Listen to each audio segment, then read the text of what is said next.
I'm curious. Mama, I think because I ask these questions is because I'm so curious. And I'm always curious to know what goes into writing books, what authors think, how they are as people, not just as authors. So that's what happens. Yeah, I've done a few things and been a few places. Yeah. Yes, yes. I thought I've been a lot of places. You have. All right, so I'm gonna do your intro and we're gonna get started with these questions. All right. Today on Black Girl Tired Book Talk, we welcome the incredible Barbara Howard, a mystery, romantic suspense, and contemporary romance author whose storytelling dives deep into the heart of complex relationships, buried secrets, and the way the past shapes our present. With an impressive background as a Department of Defense Pentagon project manager, a KPMG project leader, and corporate sales representative for Borders, Book, and Music. My God. Barbara brings a wealth of real world experience to her fiction, weaving suspense and emotion with remarkable precision. A proud member of the Mystery Writers of America, Sisters in Crime, Crime Writers of Color, Authors Guild, and more. She's also published under the pen Arlene Lee, Yeah. sharing her passion for food, history, and culture through cookbooks, heirloom recipes, which, when she's not writing, Barbara can be found treasure hunting, which what? Treasure hunting, tending her garden, and spoiling her fur babies in her hometown. All right. So let's get into these questions. First of all, how did writing first become part of your spirit? Like, what guided you to follow these creative paths so deeply? That's great. And a lot of authors say I started as a child, and that's Mm-hmm. true about me. I started in grade school, Mm-hmm. and my first story that I wrote, I don't even know what the prompt was, but it was a mystery. I wrote a little mystery. I wrote a little Mm. mystery where a plant killed the gardener. And my teacher contacted my parents to make sure everything was okay at home, Oh and wow. they said, no. And they said, no, she reads, I read Edgar Allan Poe and Ellery Queen and, a lot of the mystery stuff. So that's just that's the way that I would write a story. And Mm. so she's like, oh, okay. And so I got encouraged. I had a mentor. I was supposed to go to Sarah Lawrence, and really pursue this.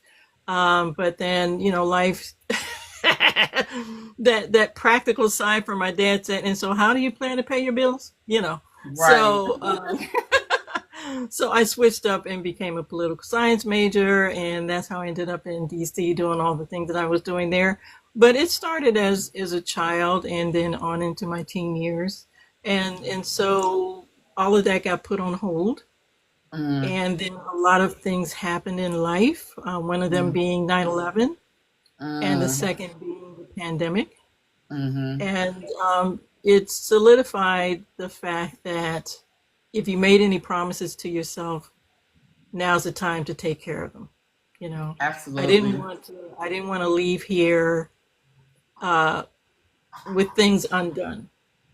And so that's when it became a full time passion of getting the books out there, getting the stories written. So that was the switch. That's when Yeah. that's when it went Yeah. from being in IT to actually pursuing all the promises that I made to myself and doing it Mm-hmm. full time. Totally understand that. Thank you for working at the DOD, protecting us. As somebody who was in the military, thank you. Thank you very much. Um, Having worked for Borders Books, and which was a big bookstore, because that was like one of my favorite bookstores. So, having worked for Border Books and Music, what did that experience teach you about storytelling, publishing, and the realities of being an author in the literary space? Okay, the borders, I'll call it a gig. It was right when I was about to transition out of all the heavy duty work that I had been doing. Mm-hmm. Um, I was I was 24/7, in that building. And Yeah, at that time, I was a military spouse, and he was also assigned in the Army operation. I don't know what branch. What branch were you? Marines Uh, and Army. Okay, so I was in the Army Operations Center in the Pentagon for a good Mhm. span of time as a contractor, and in an open TS environment, and they were handling a lot of heavy duty stuff. And my husband was also involved in that, so we were stressed, I can to, imagine. to say the least. And I so can the imagine. Borders gig, I'll call it, was like right when I was about to make a change in, and I was thinking I might end up moving back to Ohio, but I wasn't sure. Mhm. So it was a short span of time. However, I will say this, it was right at the cusp of the Amazon takeover situation. And I can, Mm. I could take you to the spot, except the building's not there, the company's not there anymore. But I could take you to the spot where our buyer said, Joe said, we're all going to lose our jobs. And we said, Mm. nah, you're overreacting. You're crazy. What? It's no big deal, and lo and behold, right? Mhm. So part of it for me in that time was number one, I was once again, the only black woman in Yeah. the space, which was common where I had been working at the Pentagon, where they weren't used. They weren't used to seeing a black woman. They weren't used to seeing a woman. They were not used to, you know what I mean? They were not used to seeing a skirt in a lot of the rooms that I was in. And so it Mhm. was kind of funny to bump into that same type of thing Mhm. in a retail space, right? Mm. And so introducing some ideas into the way we did things was interesting, but Yeah. it let me see how much of the corporate how much the local stores were just an echo of what was the decisions that were being made outside of Mhm. the community, you Yeah. know. So where you're interacting with people, these are your neighbors, people you go to church with, all that sort of thing, and you kind of have your finger on the pulse of what people are interested in. However, Mhm. you're given direction on how to publicize, what to promote, who gets the table space, who gets the Mm. signage, who gets the end caps. People were, showing if listen, if Oprah held up a book, it was just a matter of moments before you Yeah. had a flood of women coming in looking for the book. So having to be on top of a lot of the trends as well, and seeing how that got shuffled around. Not Mm. based on necessarily um, what people were interested in the community, and more driven by somebody's spreadsheet somewhere else in another city. I'll just put Mm. it that way. So yeah, that part. So you But that's hope. the way corporations work.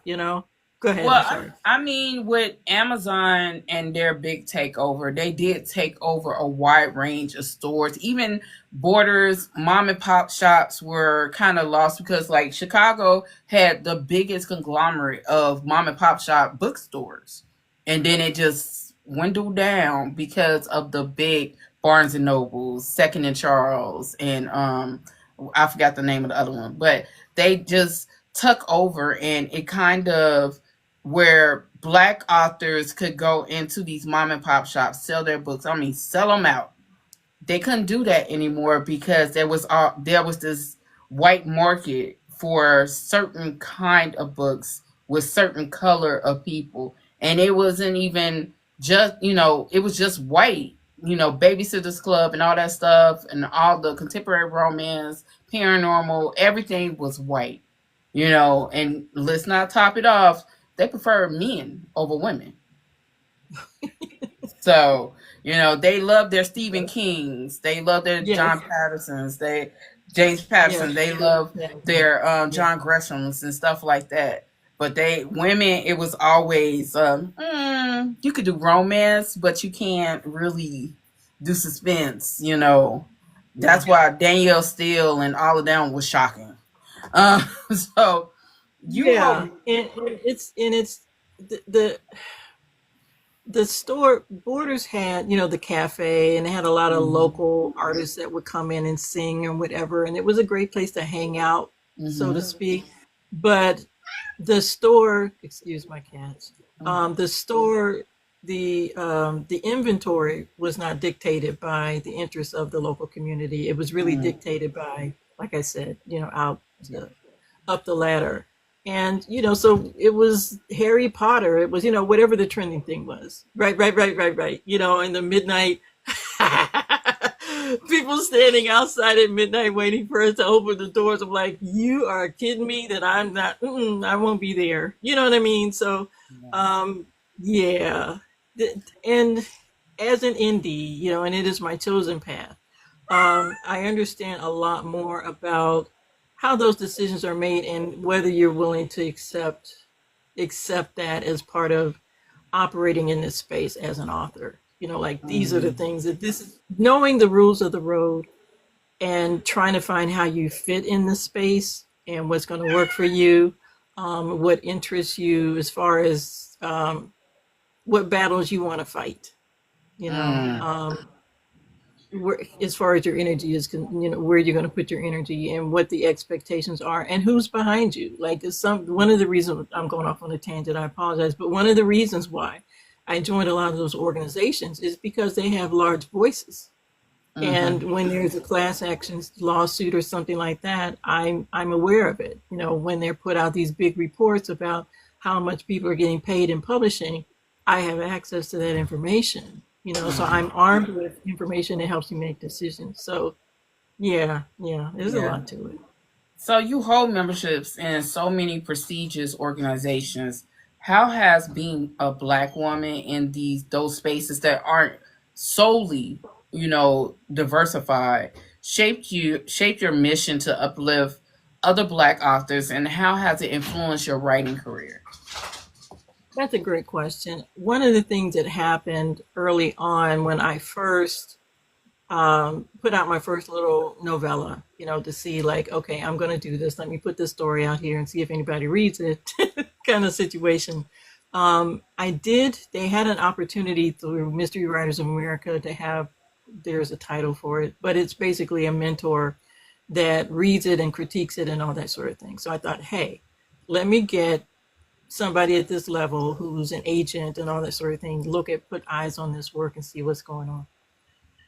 And they took their time, they took their blessed time way beyond normal to finally get it back to me. And the questions that came back in the margins were like, this person, I said in it was the first book in my second series, and I said her coffin shaped nails, Mhm. fingernails, right? Mhm. And he was like, his question was, is she goth? And I thought, I've lost this man on the first sentence on the first page. Yeah. Okay. Wow. So this is the kind of okay. So this is the kind of feedback. At any rate, moving on from that, one of the things that writers, we don't write in a vacuum, and so a lot of what's happening in the background while we're figuring out these stories is joining these groups, listening, getting advice, getting bad advice, getting back up, trying again, all that sort of thing, and finding the space that works for you. And when I stumbled into Crime Writers of Color, it was like the heavens opened up and I heard the Mm. angels sing. Because in that group, you have people like S.A. Cosby. You have people, the founders of the group, uh, uh, oh my gosh, I see his face and I'm trying to think. Walter Mosley is one of the founders of Mhm. Crime Writers of Color, right? And so being in this group is not a, it's not as if they treat me like I'm a nobody nothing. Mhm. Is everyone's in there sharing, everyone's in there helping. You can ask all the stupid questions. You can get access to agents, literary agents. You get access to people having these great conversations. And this time last year, I was in the trenches of writing my very first full length novel. And I wasn't sure if I had that many words, like I wasn't sure because I had done two novella series and I was just really getting my footing. But it was this time last year, and it was Love Lies in Local News. It's got a lot of spice and a lot of other things happening in it. And I put it in the hands of three members of Crime Writers of Color. And the feedback and the support that I got Mhm. was, I mean, it carries me to this day, right? Mhm. Um, But the fact that I had them to turn to, that I had them to read the first 10 pages whenever I had an idea, things like that. There are no words for how valuable that is. I was in not part of that group, but I was in on.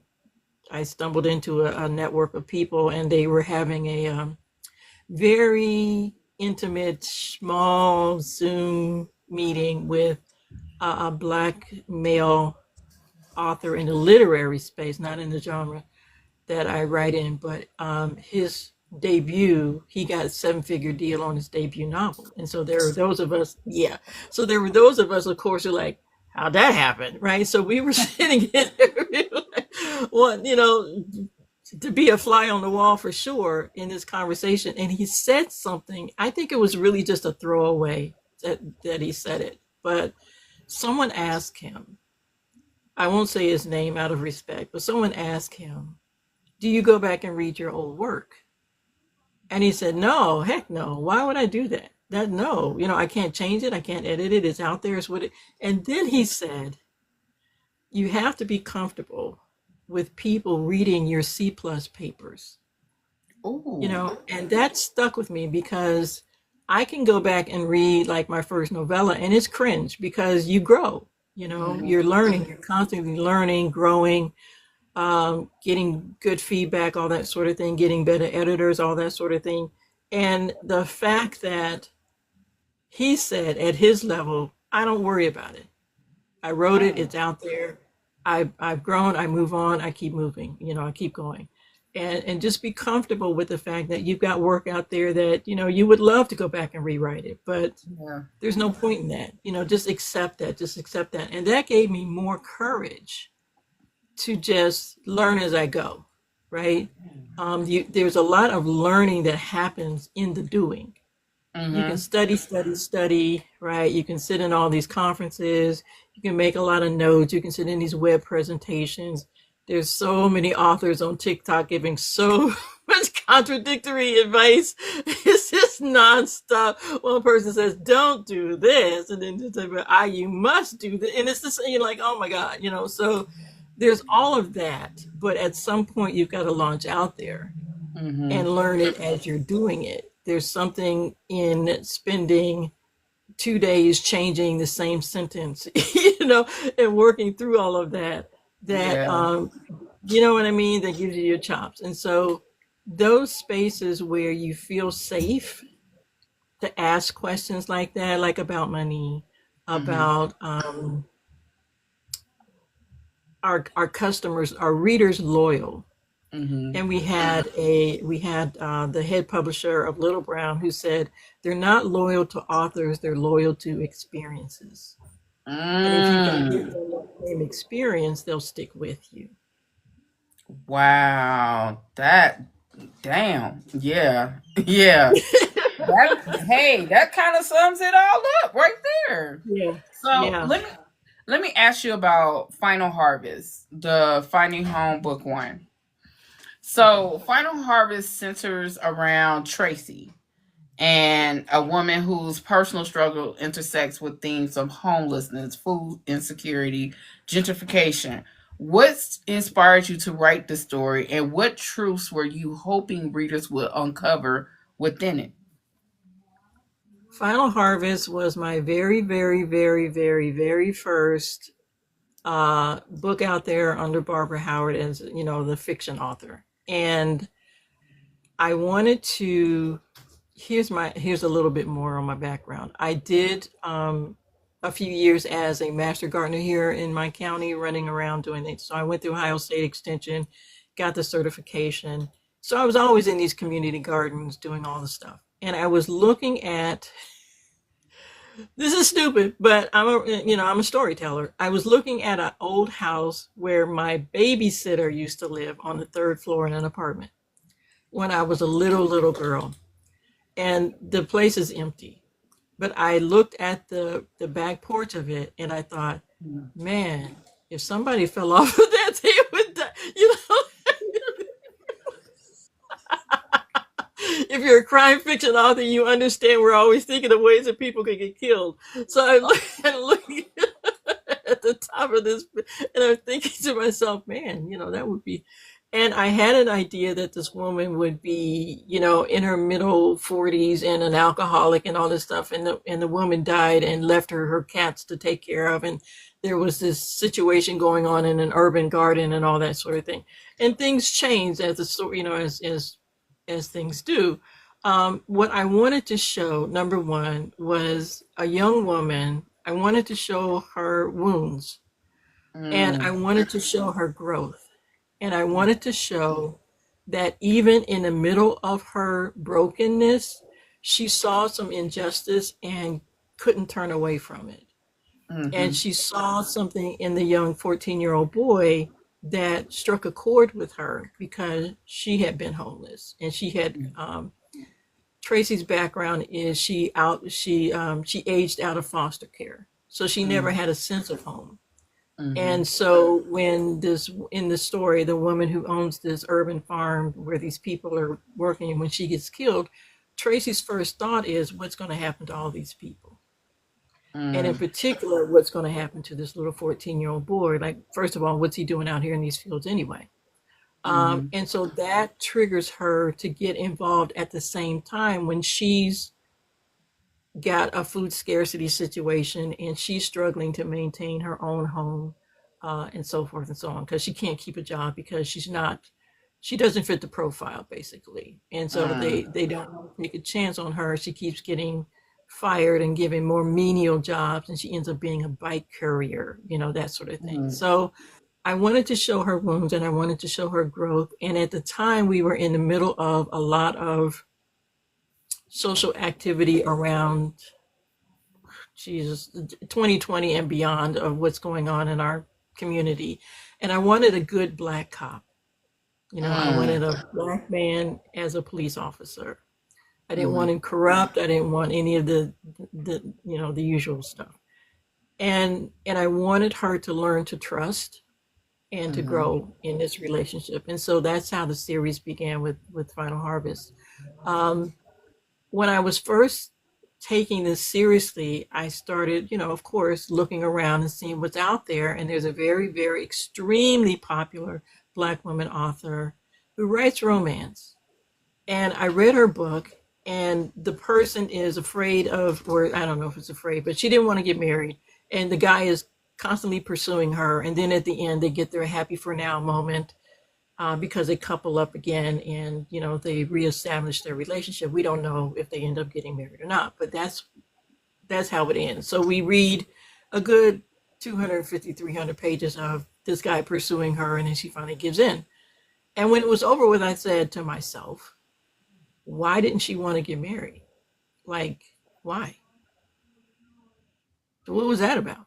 you know, and I felt a little lost. Like, so, I did not see any type of wholeness at the end of the story. And so, and there are people out there who say, I just want the action. I don't want to hear about crunchy grass. Well, I have crunchy grass stories. You will hear about all the senses. You will walk through all their emotions. It is all the Mm-hmm. emotions plus, because at the end of the day, I want to show the wound, and then I want to show the origin of the wound, and then Yeah. I want to see them come to wholeness at the end of the story. And so, my more recent, not to get off on a tangent, but I'll give an example. Um, my young lady in My Sweet Escape, her wound is not feeling safe enough to be vulnerable. Mm-hmm. And she's a social media influencer. So she has this facade that she can put up and hide behind. And people crave that. And so she's feeding them, she's making a career off of it. At the same time, she's hiding. And she Mm-hmm. meets the love interest, and he's from a small town, and all he knows is straightforward. He doesn't care about social media, honest, direct, all that sort of thing. Total opposites. And he has a wound, right? His wound is he's committed to being everything his grandfather was to maintain this historic Black business in this all white community. So he's Mm-hmm. locked into an old fashioned way of doing things for the Mm-hmm. sake of persevering and knowing what his grandfather went through as far as racism concerned. So they're both locked into these identities. The wound for her came from her relationship with her mother and her mother's emotional mental health issues. So I Mm-hmm. wanted to see her address that with her mom, and I wanted to see her be healed of that through this relationship. And then when they come together, it makes sense. Mm-hmm. So that's what I do with all of my characters. Tracy is one, that's it started Mm-hmm. with Tracy. But I want to show them come to some type of wholeness. And my editor said, talk about black and white. My editor at the time was a white woman, nice lady, and she had questions. She had she had many questions. Bless her heart. But one of the things she wanted to see happen was Tracy then adopt the 14-year-old boy, Mm-hmm. and they, live happily ever after. And I said, why would she do that when she can barely survive herself? Why would she take that on? That makes absolutely no sense. She's not wanting to live on the struggle bus. Right. The whole reason why she's, fighting for this and fighting for that and, deciding what to do with her own life. Why would she want to add more weight to her life? That doesn't even make sense. I'm a black Yeah. woman. So I understand that there are certain things, there are expectations Mm-hmm. in fiction based on the culture you're from. Mm-hmm. And so somebody outside looking in is like, that would be a normal path for her. Mm-hmm. And I'm like, that would be a stupid path for her Yeah. Yeah. It would. It because she would. can't feed herself. It would. So let me ask you this: How do you approach balancing those um emotional and societal layers while keeping the tension alive? Ooh, that's good. I think, first of all, you can't be afraid to write your Mm-hmm. story. You know what I mean? Like, whatever it is that you want to see on the page, have the courage to put it on the page regardless. There are things that, try to think of something without giving away the end of the story. Well, okay. So with Lost History Between Us, the villain ends up being, it would have been easy for me to make the villain at the end of the story a white person, based Mm, on where we are in society right now and the politics that we're in right now. It has a lot. The story has a lot to do with them trying to erase Black history, right? And so it would have it would have been so easy for me to make mm, this person white. mm-hmm, But I decided that I wanted to keep the person close in relationship to a member of the family, et cetera, et cetera. So I mm-hmm. needed that person to be a close in connection, and therefore they had to be a black person. Yeah. And looking at you know what I mean. And so, like, looking at that, am I showing in that case that we're our own enemies, and Mm-hmm. that all kinfolk and, all black folk and kinfolk and all this, like, am I really addressing that, or am I just like, logistically speaking, I needed to have somebody close in and they just happen to be black, you know what I mean? So I think I look at the plot first, and Mm-hmm. then if it strikes a nerve, then so be it. You know what I mean? Like, I make the point of putting people where I need them to be to make action happen the way I need it to happen. And Mm-hmm. then if that really strikes a nerve, then I'm fine with that. Just like my editor of Final Harvest had questions about the way my black police officer called his mother mother. She didn't think that was something that she thought that it sounded too formal. I know, right? And so, like, I'm not making a statement. It's just right. And so I'm mentioning that, yes, yes, there are many conversations. Um, and so that's what I mean. Like, it's something as simple as that could be considered like, am I trying to make it some type of statement by doing that? You know what I mean? Like, am I trying to? make him sound more intelligent or make the family sound more intellectual, or am I trying to formalize this relationship? And like, am I trying to make them more like TV, comment, whatever? But I'm like, no, this is just, he calls his mother mother. It's I I literally say ma or mother. I right, don't or mama, but majority of the time be like mother. So what? Okay, right. Right. So that's what I okay. mean. Like, whatever, yeah, whatever your story is, write your story, because people are going to fall out with you if they choose to. You know All what I right. mean? Okay.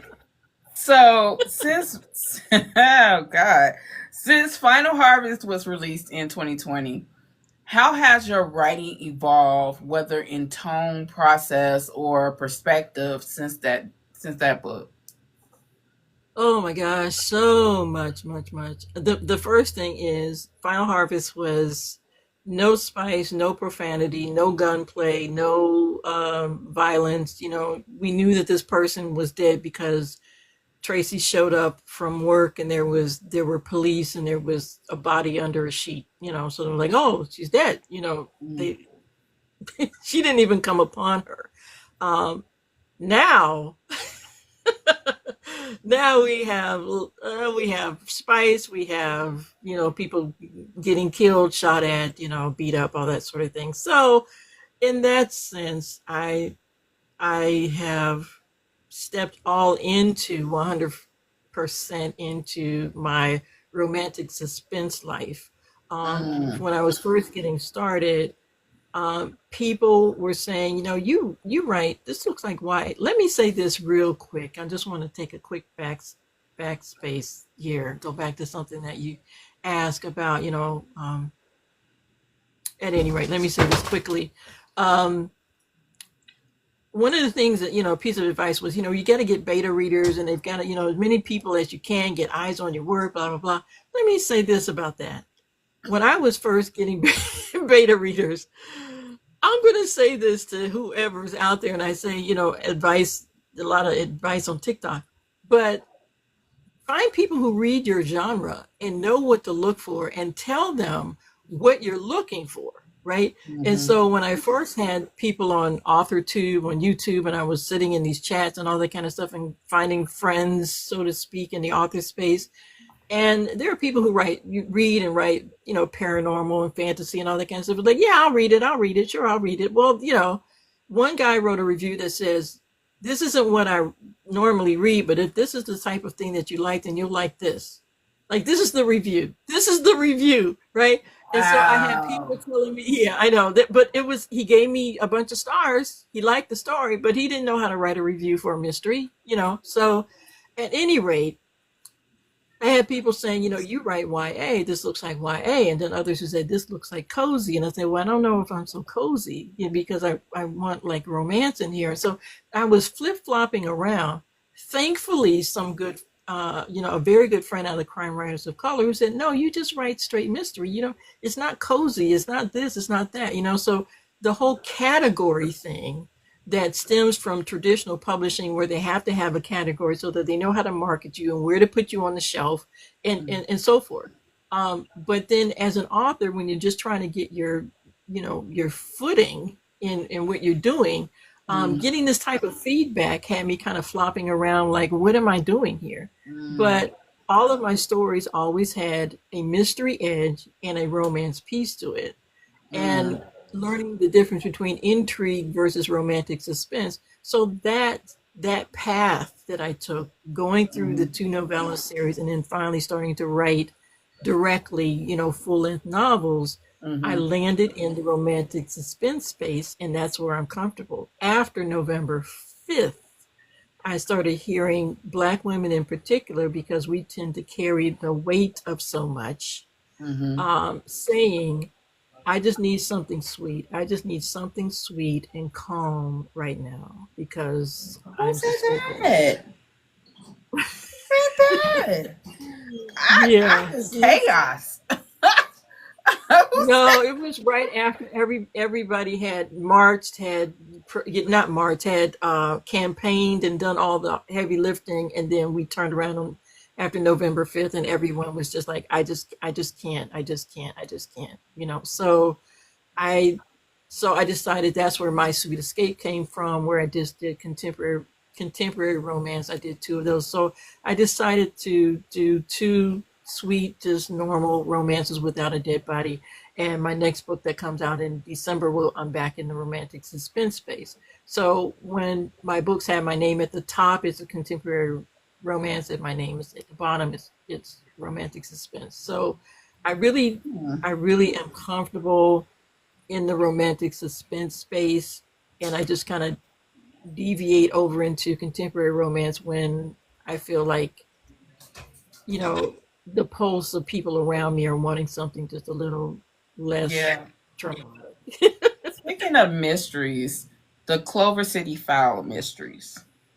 Okay. Um, in the Taste of Rain, you have Amira. Is that how you pronounce it? Yes. Amira. Amira becomes entangled in a dangerous mystery, including memory, justice, and moral truth. What inspires you to create a younger protagonist navigating such heavy themes? I think it was wanting to put two generations together. I wanted to put polar opposites together in the Clover City Files. So she's a part-time college student, and she's working part-time in a nursing home. And there's an old white woman in there that she doesn't talk to anybody, and she believes her husband was killed, and nobody believes her. And Amira, being this empathetic person, she listens and she believes. And so they end up in a bit of a entanglement because the woman escapes the nursing home. And Amira believes her, and her sister is like, "You're crazy. Why are you getting mixed up with this old woman?" Blah blah blah blah blah blah. And so it's a bit of a how does Amira continue to fight for this woman, Mm, and at the same time it puts her at odds with her new boyfriend who's an attorney, and her sister, in their relationship situation. mm, And their wound, the two sisters, is their parents died when they were young, and her older sister, ended up taking care of her. And so this older woman, in a way, fulfills the need of having someone older and elder in her life who cares mm. for her. And So, so yeah, so there's that for Amira. on the flip side, the And so Spice then, Code. say again. I said on the flip side, the Code. Yes. You introduce Rachel and Isabella.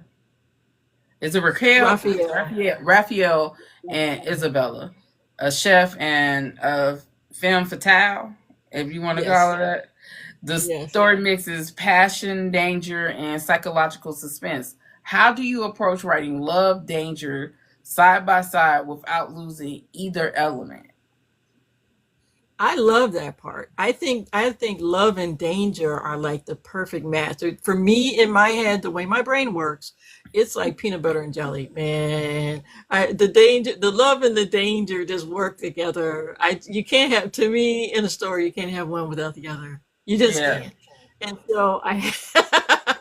so what happened, and the same thing that happened with the Final Harvest, and the same thing that happened with the Clover City Files series, is a character emerges out of like the first story, and people Mm-hmm. want to know more about Raphael and Harper, and Mm-hmm. and so here we are, right? And with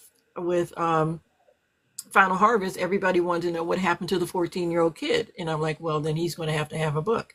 So with Spice Code, I wanted to give Harper, the friend of Amira, more pages, and Mm-hmm. she writes for the tabloids, Mm-hmm. and ends up, in a relationship with Amira's cousin Raphael. And I wanted it to be something that, of course, there was a mystery, and I wanted to show the women being the heroes and Mm. saving Raphael. Mm. Where a lot of times Right. And so I had to put him in danger in the situation. And of course, him being this Romeo type of guy, and Yeah. very ambitious and wanting to have a woman who he felt would be more acceptable in the spaces where he worked and the career that he was trying to pursue.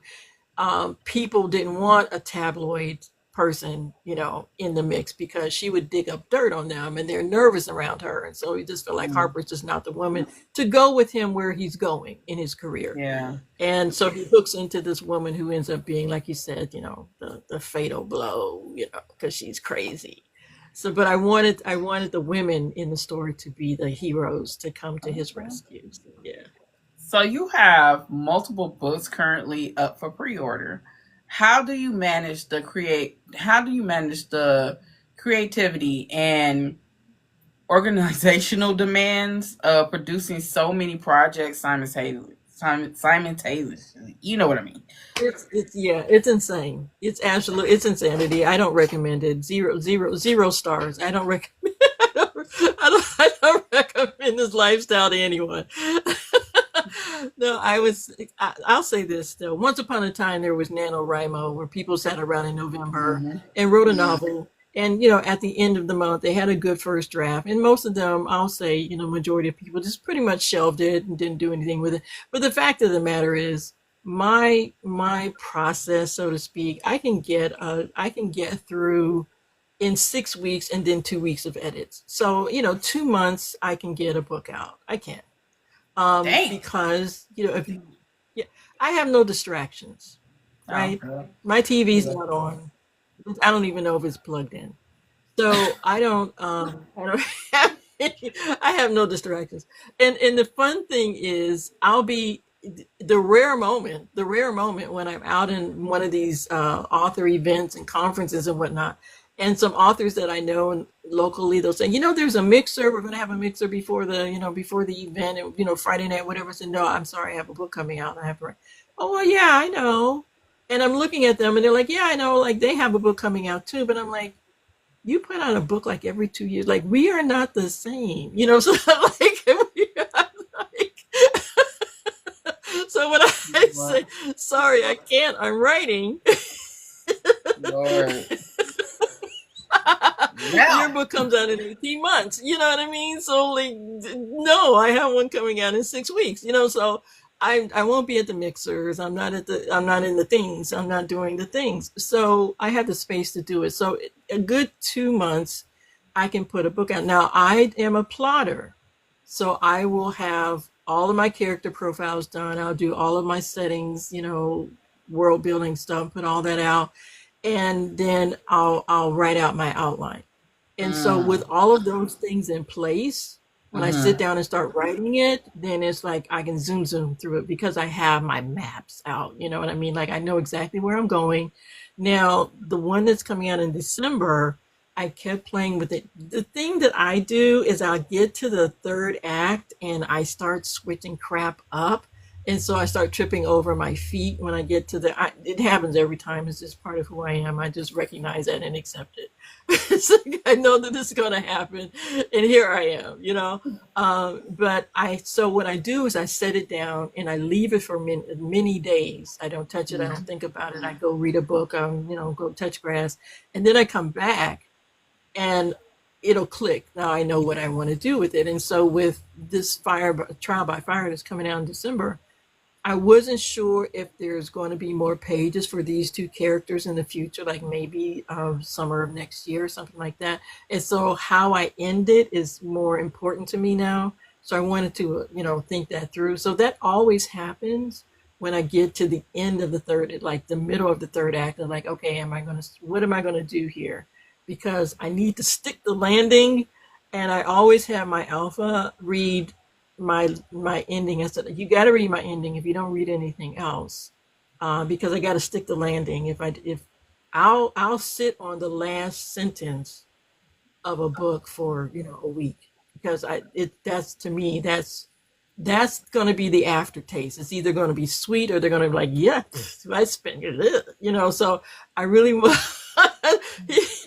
like, what's going to land in the back of the palette by the time you end the story? And to me, it's the last sentence. And so I always have to give myself an extra grace for that, knowing that about myself. But that's how I move through it. I get all of my pieces together, and then when I sit down to write, I can get it done in 6 weeks, and then I'll Man. have 2 weeks to. Yeah.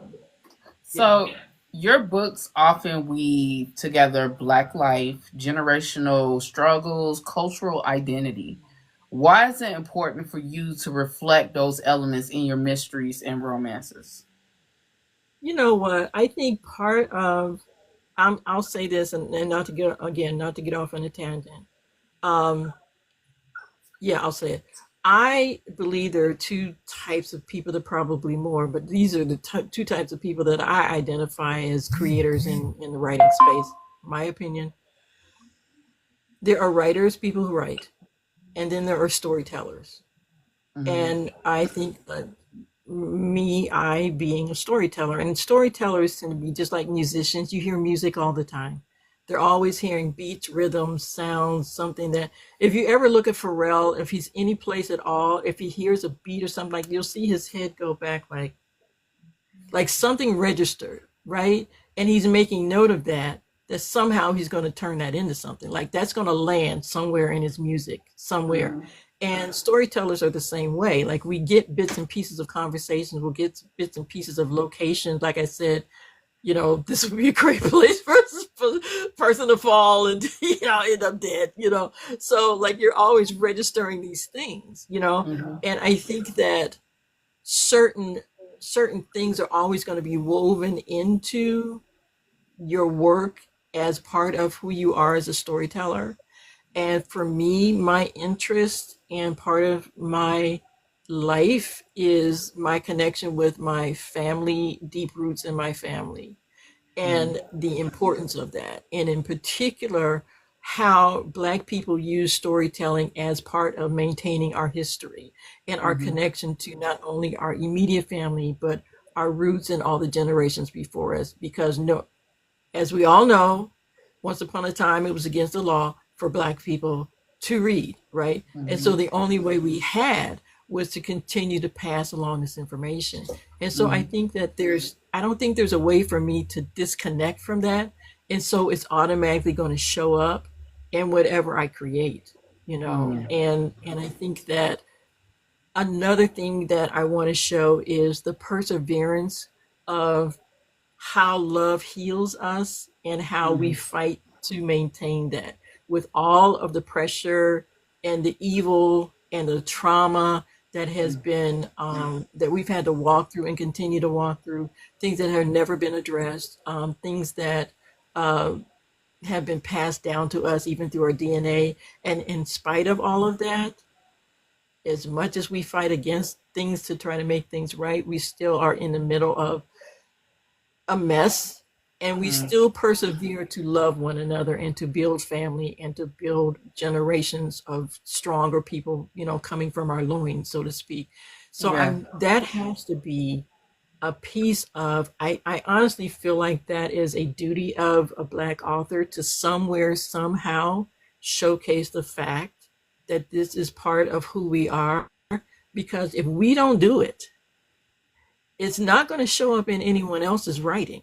Like no Right. one else is going to show that strength of character in our characters the way we will. And I know Black authors who write for the white gaze, and I know white authors who write Black characters. And it's like that. It's like sucralose. It's like stevia. It's like this is not. You know what I mean? Like you can Mm-hmm. taste it. Like okay, this is you got some artificial something happening in here. You Yeah. know what I mean? Yeah. Because Yeah. Yeah. it's you can tell, right? So no one is going to put that. No one is going to put that ingredient in the work if we don't do it. Mm. And I honestly feel like that's our responsibility. I feel that. You write from both youthful and mature perspectives. Is part of your mission to bridge generational gaps among readers and characters? I don't think it hurts, but I'll say this. I'll say this. I'll say this. I think part of it is because, um, okay, I was going to volunteer to do something, and it was for a certain age group. And the crazy thing when I started looking at it, I was like, "Oh my God, I'm one of the old people." You know what I mean? So it's like some, like I would qualify for this service.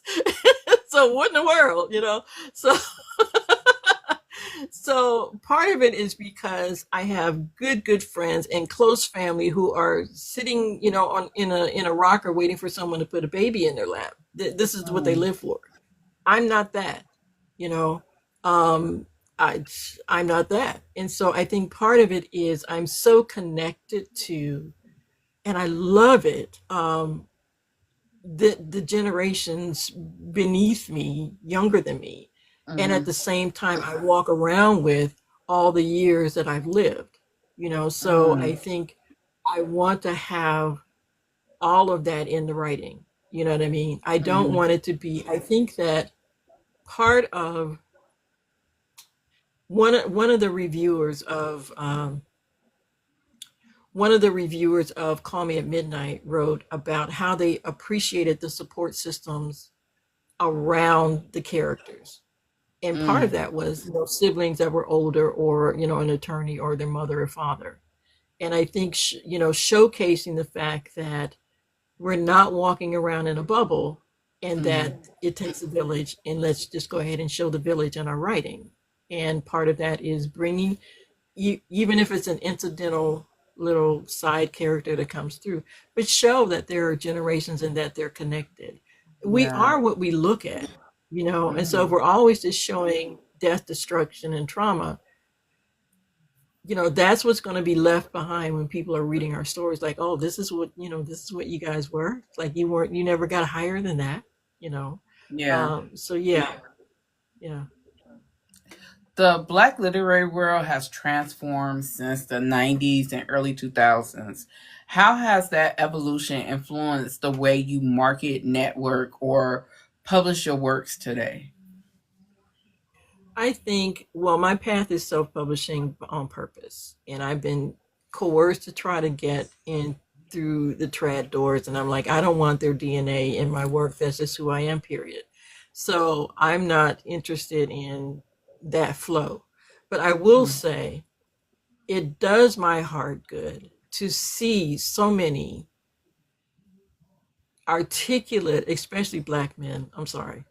mm, Just to see them in spaces on, on Jimmy Kimmel's couch or whoever, you know what I mean, like just seeing the success level of the Black male author who got the seven figure, debut novel situation. mhm, They're rare moments that you see these giant names out there doing amazing things and having movies produced, mm, in from their work and all that sort of thing.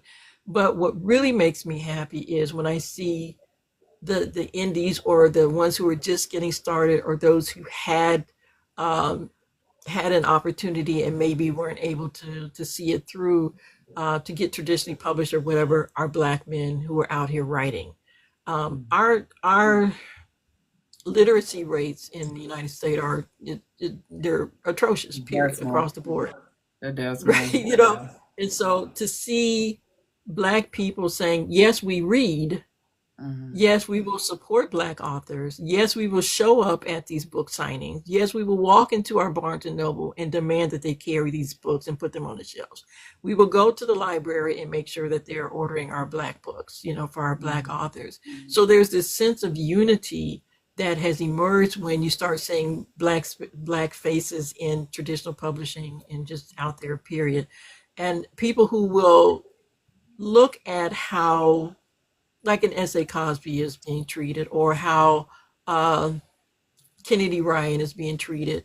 It's not just a matter of buying their books, but like looking at where their books are in the bookstore, and going to the manager and demanding that the book be given more prominence.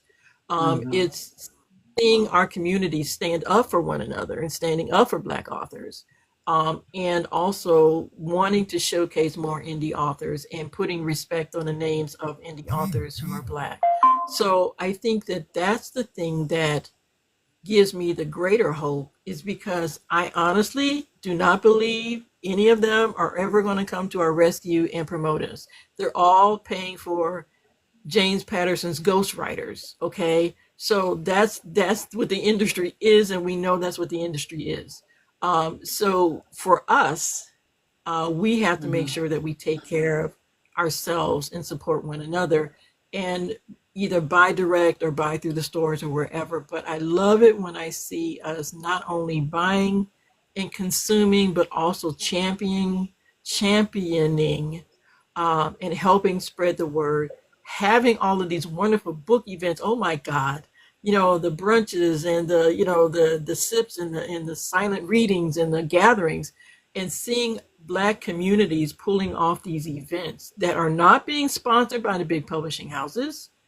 These are Black, particularly Black women, pulling sometimes out of their own bank accounts to put on these huge book events. And she felt that, to put on these big book events on behalf of our community. And that's where the strength is. So Mm-hmm. I don't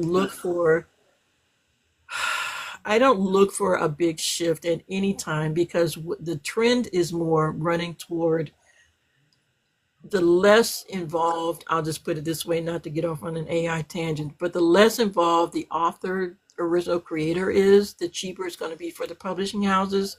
So Mm-hmm. don't look for them to want to put any coins in the Black authors. I just don't see that coming. And Mm-hmm. and so the upswell of these organized events on behalf of Black writers is where the I think And where the happy.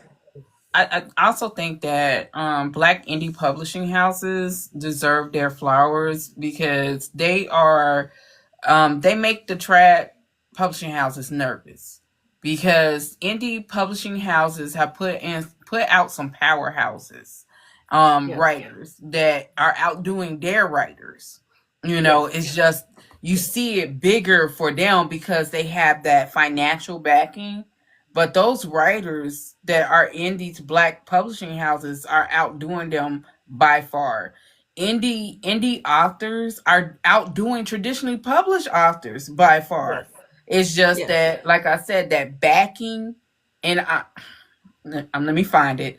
That white backing of old ass white men is that's pushing that, because to them it's just business. It's not creativity. It's just business. So they don't think Black stories sell unless it's a white person or is something detrimental to the Black community. And when people like Kennedy Ryan, S.A. Cosby, um, who else? Eric LaSalle, Angie, um, yeah. and stuff like when they sell these stories, they're kind of like, how that happen? You know, but they still are so, we still not going to support them because we don't want them to top us. But the crazy part about it is we've been topping you this whole time. You just are not acknowledging it. And I that's me. think that That's how I feel. I think that you're spot on with all of that. And the traditional houses are the new contract. This was I don't have the I can't tell you the source for this, but it was a report that just came out recently about the contracts that are being established. The traditional houses are, and I know a couple of people that were indie and they were offered contracts because they already had indie success, and so Mm, they're fishing in the waters of the indie author space looking for new talent. And I know people that are going to go in that direction, and that have been hybrids where they do both, or they have their own indie published works as well as the problem I have. Well, the problem I have with it very quickly is making sure that we continue to force them to show the numbers, and hmm. and the truth are in the numbers. Yeah. Where they're spending money, where the PR boxes and all this sort of thing, and how they promote and don't promote. So just Yeah. continuing to force their hand to show us the numbers. Yeah. Because revolution doesn't stop with just one problem. There's many problems that need to be rectified in the literary world when it comes to black and POC and women authors. You know what I'm saying? Unfortunately, they will accept a black male author before a woman, just because they have this I don't know, this bias. Like, women don't have the intelligence, the patience, or the creativity to write stories that can outdo a male author. And it shouldn't even be a fucking competition. Excuse my language, but it shouldn't be a fucking competition because we're all trying to get to the same place. There's about tens of billions people on this planet. Everybody deserves their story heard. And I just feel like that, this gatekeeping culture with traditional publishing houses, it keeps those stories on lock because they don't want to seem like they're being threatened in a space where they have always been on top. And as indie publishing keep going and getting bigger and bigger, they're going to have to reckon with what's going to happen because sometimes the old guard got to get put away. I'm just saying. I agree. Yeah, and there are things in stories that indies can write, and we can push the button. Like I said, I can get something done in this span of time. I know other authors who are traditionally published who are in the trenches and writing just 4, 5, 7 books a year. Just, it's not a phenomenon. I know people who are doing it. Mm, So these are the people that I flow with, and that's why we roll the way we roll. But you don't see their work yeah, until 18 months from now because they're part of the machine, and so their work has to fit into how they decide to market and promote and whatever with their relationships with all the bookstores and media and all that sort of thing. So they're part of the machine, and their schedule is based on how the publishing house pushes out the work. yeah, And there's nothing that they can do about that. It's just yeah. part of the contract, and they don't get to decide. They have a little bit of say about Mm, what the covers look like, and they may have a little bit of say about this or that or the other. But I have a good friend who pitched a series, and she didn't know that they changed the name of the series until she saw the first book sitting on Amazon. She blew my phone up, and I was livid, and it didn't even happen to me. I was livid. They decided they didn't like that title for it. They didn't like it, so they changed it, and her agent didn't tell her, and it's sitting on Amazon. And she's like, "This is how I find out, right?" And so wow. so that's a whole thing. So yeah, there's room for everyone to get their stories out there, and the fact that no one is looking down their noses at self-published authors anymore Hmm. is is really what flipped the script on them. They were wanting to paint everyone as being incompetent or, you know, all the things. And turns around, it's not true. Yeah, yeah.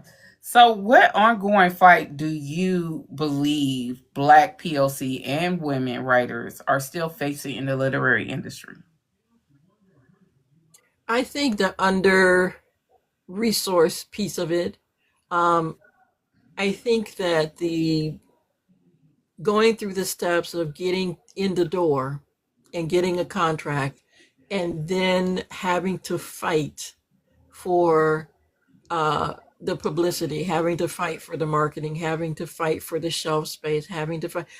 When you have to fund your own way, you have to pay your own uh, airfare to get to the event. You have to pay for your own accommodations at the event. You have to pay for your own all the things. Um, as a black author or as a black woman or as a woman author, a lot of times it's that money's coming out of your pocket to promote your book. Mm, um, Not having enough books for, so I have a friend who they're the person that they're working with at their traditional publishing house. She was going to a large book fair, and they were supposed to have X number of books for her to sign at this event, and they were supposed to get them to her, and they apparently used those books for some other reason, they say. And so she had to come out of her pocket and buy a bunch of books so that she would have them for her ebook event. And so now she's got boxes of, yes, this is the kind of stuff that happens behind the scenes that people don't like to talk about. The Mm. traditionally published authors, a lot of them are having to reach in their own pockets to promote their work. And yeah, right. And on top of that, they have to go out and make those relationships in the bookstores. They have to go out in the different community centers or whatever and promote their work. They have to get on the planes or get in the car and drive around to these events and make themselves known and go introduce themselves at the libraries and say, "Hi, I'm an author. This is what I do, blah, blah, blah. This is where you're," like, they're having to not only do all the writing, but do all the promotion and the publicity on top of all of that, and at the same time stay on schedule for their next book, because usually it's a multi-book deal, at least two in most cases. And so they have to stay on task to get the work done. So I think that's one of, from, again, I'm standing on the outside as an observer and having good close friends who go through all of this. um, the fight of having to do almost, I was talking to someone whose name, if I dropped it, you would know her, and we were having this conversation at a conference, and I was selling my books there. People were buying them. um, and she's traditionally published, and I said, give me a reason. I said, because I see no attraction to it. And first of all, she found that as an insult, right? Uh, and so there was that, and because I can be quite curt sometimes, and I recognize that, but she definitely did not appreciate the comment. And she said, "Well, the editing." So I can hire an editor. That's not a Editors are not, the publishing houses don't own them. I said they may have an army of editors, but I mean, at the same time, that's not an impossible task. Well, I just, I don't want to have to bother with that. And, the cover work, I said, I don't, I can get a cover. I make my covers. I make my covers. It's not, that's not a big deal. As a matter of fact, covers are like my favorite form of procrastination, is like fooling with that. So that's not an issue, right? Well, I just don't like having to bother with all of that stuff. And the fact of the matter is, she couldn't find, she couldn't find anywhere in what she got out of being, other than the big check. You get the big check in advance, and hopefully you sell and you end up getting some royalties. But off the top, there was nothing that she could show me that gave me an advantage. I said, I'm not looking to get a Pulitzer. That's not my path. That's not what I'm pursuing. So that's not a big deal for me. Show me why I should pursue, because I'm always getting that, you should get on, you should get on it, and I said, well, I don't get it. So other than getting that nice few thousand dollars up front, and then having to turn around and spend those few $1,000s to help promote the work that you've just put out, I don't see it. I just don't see it. So I think that, to me, that's the biggest fight, is on the financial side of it after the book has been written. Yeah.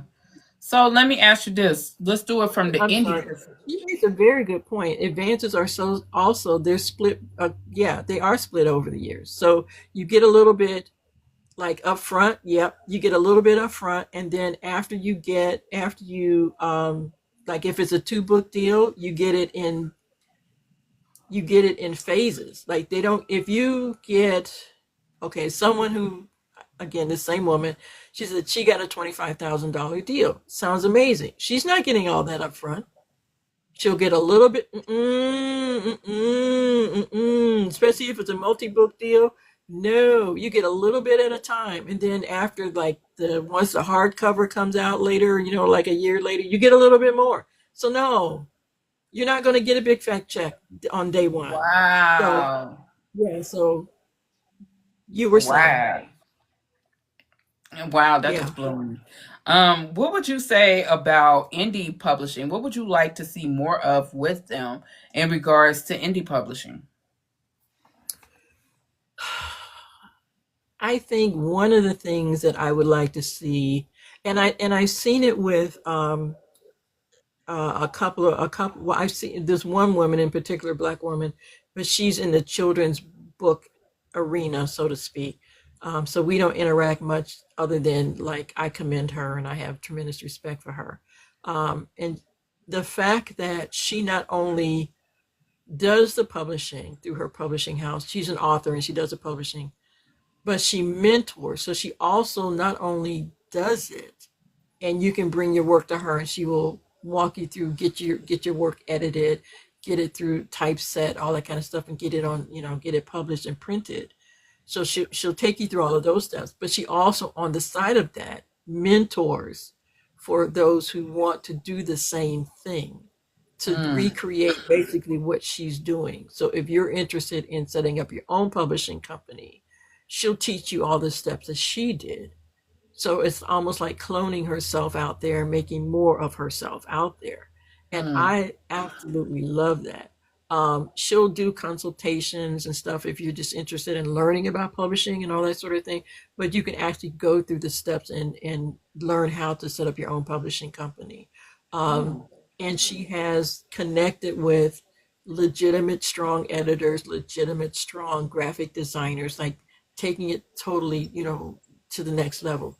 I'd like to see a whole lot of that happening, because what I see is, they'll they'll basically take your manuscript, upload it on Amazon and whatever, and say, "See, I published your work, and here you go." And they'll put an AI, cover on it and say, "There you go, I helped you, and now you're published." So you have the low end, and because it's easy, like once you figured out how to do it yourself, you can do it for everybody else, and you can charge them, right?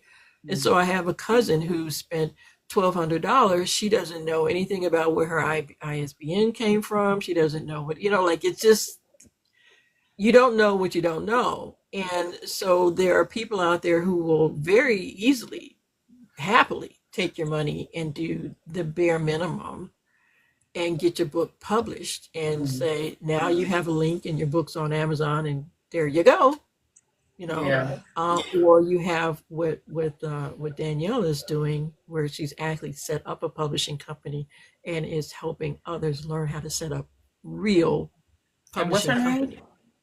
Daniela Marietta, Danielle, and then her last name is Marietta. I think I'll send you Mariette. a link to her. I'll send you a link to her IG profile, Okay, because I can. thank you. She's on TikTok too, but I don't see her much over here. Yeah. So, what was there a particular book, yours or someone else's, that gave you permission to write your stories unapologetically, realizing they needed to be told?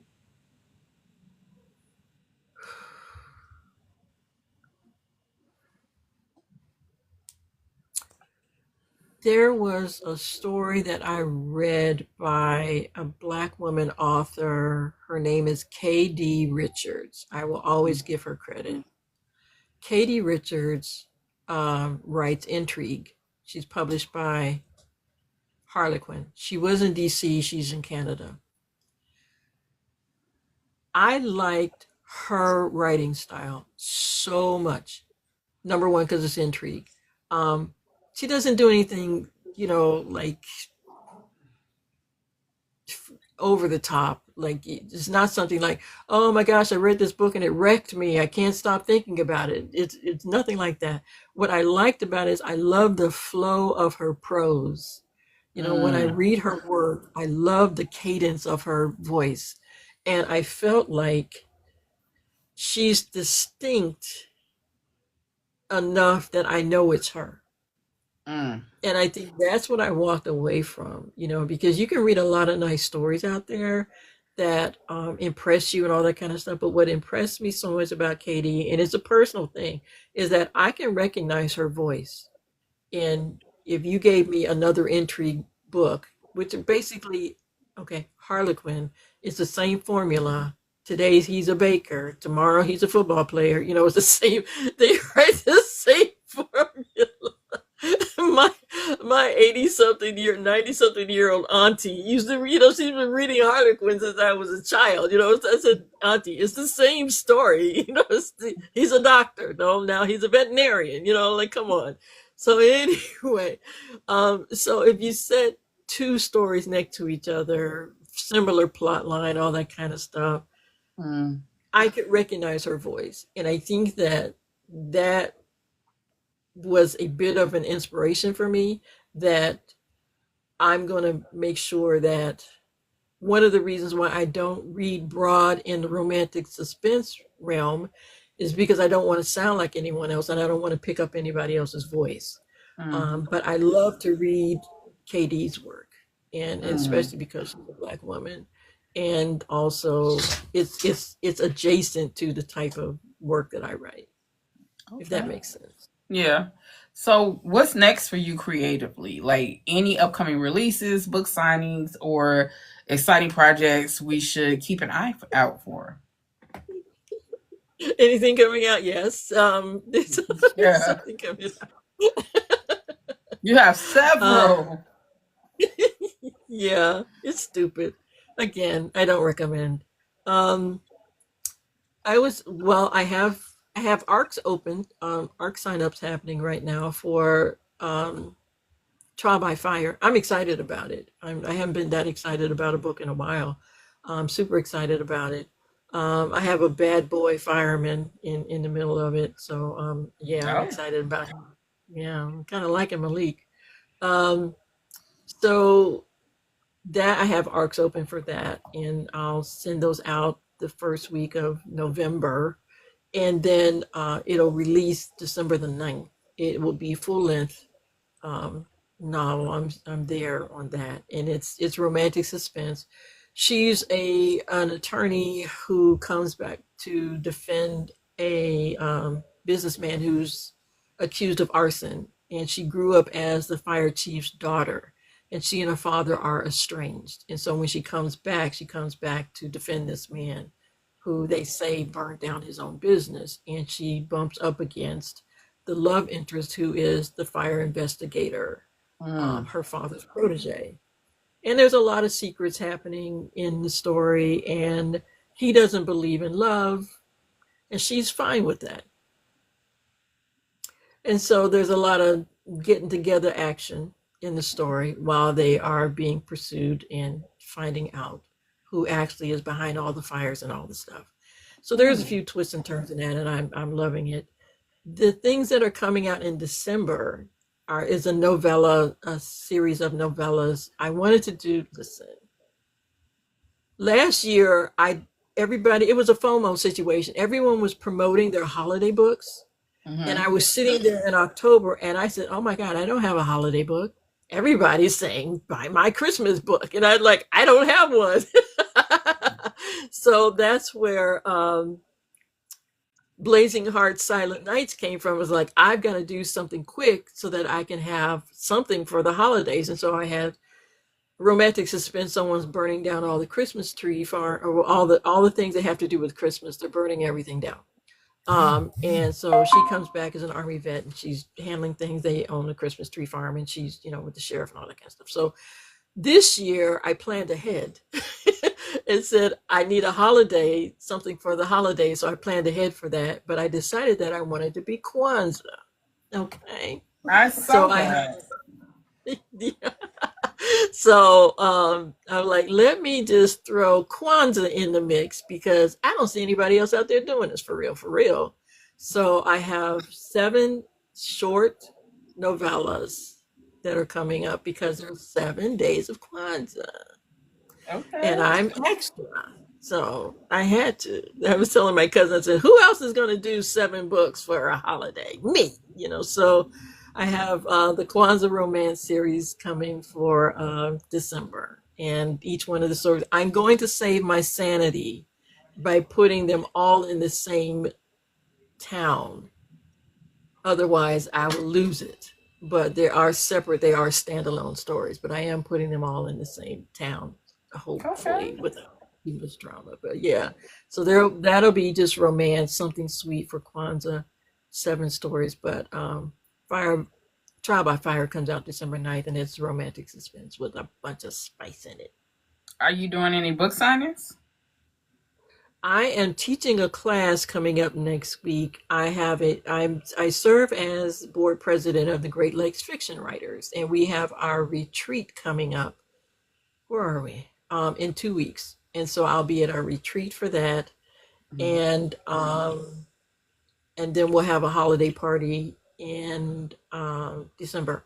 And then I'm doing some classes for our local library, and they'll be selling my books. Well, they'll be giving away my books, and I'll be signing them there for the Cleveland Public Library.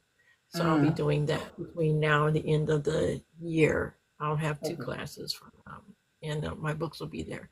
So my books are all over the place. We do have a black bookstore here in Cleveland. My books are there, and then two other bookstores, but I'm not doing signings there.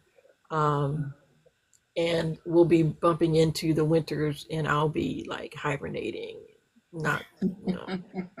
Yeah, they said it's gonna be a very cold winter in the Midwest. I'm in Chicago, so yeah, Right. See, I'm not sliding around for no. yeah. So, what advice would you give to new writers, especially Black writers, stepping into mystery or romantic suspense genres?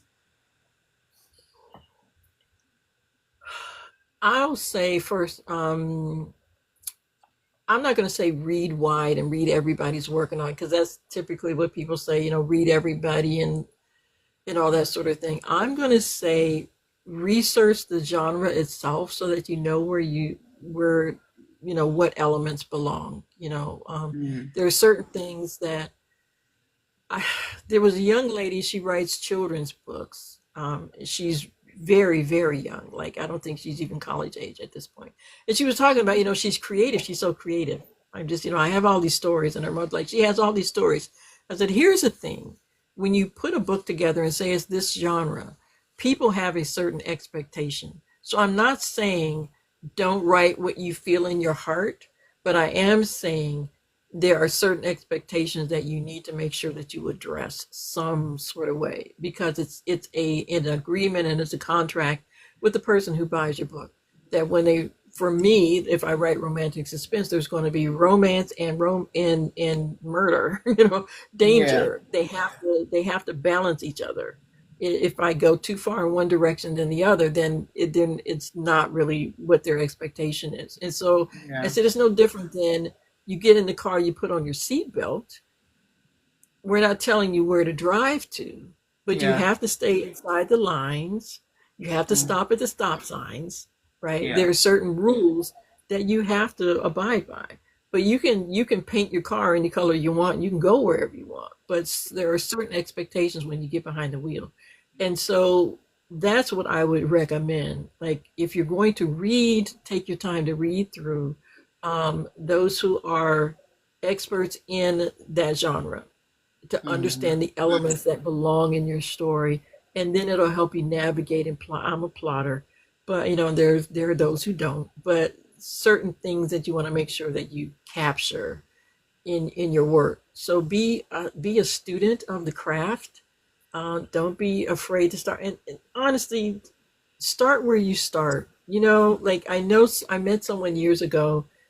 They've been working on their book forever, and each time I would talk to them, they talk about oh, a pantser, Magnolia. Bless your heart, I could never. Um, they always talked about Toni Morrison, or whatever, and I said, you don't know how many edits her work went through. You don't know how many people touched her work by the time it left her hands and made it to the shelf. So mm, don't compare your draft to a book that's been sitting on the shelf and edited multiple times, and maybe several different editions since then. And so there's this fear of it not being perfect enough, or not ready enough, or whatever. And you have to, at some point, have the courage to go ahead and publish the work. Just as the gentleman said, you have to be comfortable with someone reading your C plus paper. It's not going to be perfect your first time out. And you're always going to continue to grow and perfect your craft, because you learn as you go. But don't mm, sit there and not publish your work and not finish your book. Finish your book. finish your book. Mm, Get to the end of the matter and publish it. That's what yeah. I don't like people being stuck. Yeah. Time is don't waste time in your life. Go Mm. ahead and do what you want to do. Don't be So, afraid. where can readers find and support your books? Plus, share your website, social media handles, and if you have a readers group to highlight as well. I can be found all over the social medias. My website is I have two. One is authorbarbarahoward.com. The other one is barbarahowardbooks.com. At barbarahowardbooks.com, you can actually buy through my website and buy from me directly. And if you do, you get little extra goodies. I do have a TikTok shop, bless God. So I got on TikTok 2 months ago, 2.5 months ago, whatever. So I do have a TikTok shop as well. I'm on Instagram. I'm on Twitter. Well, I don't do anything on Twitter since it became the other thing. But I'm on Instagram as B Howard Phipps. I'm on uh, Threads. I'm on Facebook. So I'm on all the places. My books are on all the retail platforms, including Walmart.com. Um, you can find my books, like I mentioned, some bookstores here in Cleveland, Ohio. You can request it. You can request them through your library. They are on Libby. They're on Fable. So my books are kind of all over the place. Don't have a readers group, but if you go to authorbarbarahoward.com, you can sign up for my ARC team. So there's that. But yeah, you can find me all over the place. I'm everywhere. Okay. So I'm finna do your outro and then I'm gonna let you go. All right. So Barbara Howard reminds us that mystery isn't just about uncovering crimes, it's about uncovering truths, both within our communities and ourselves. Her story gives voice to the silence, compassion to the unseen, and strength to those rediscovering home. Thank you for coming and sharing your light and your love and your craft. Now, as I always say, stay loved, stay loud, and stay black on motherfucking purpose.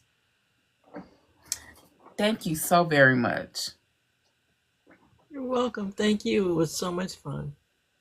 All right. See, it wasn't that bad. It wasn't that bad. Oh no, it wasn't that bad. It wasn't I that love your bad. questions. I love your energy. I'm like, oh, this is gonna be fun. Let's go.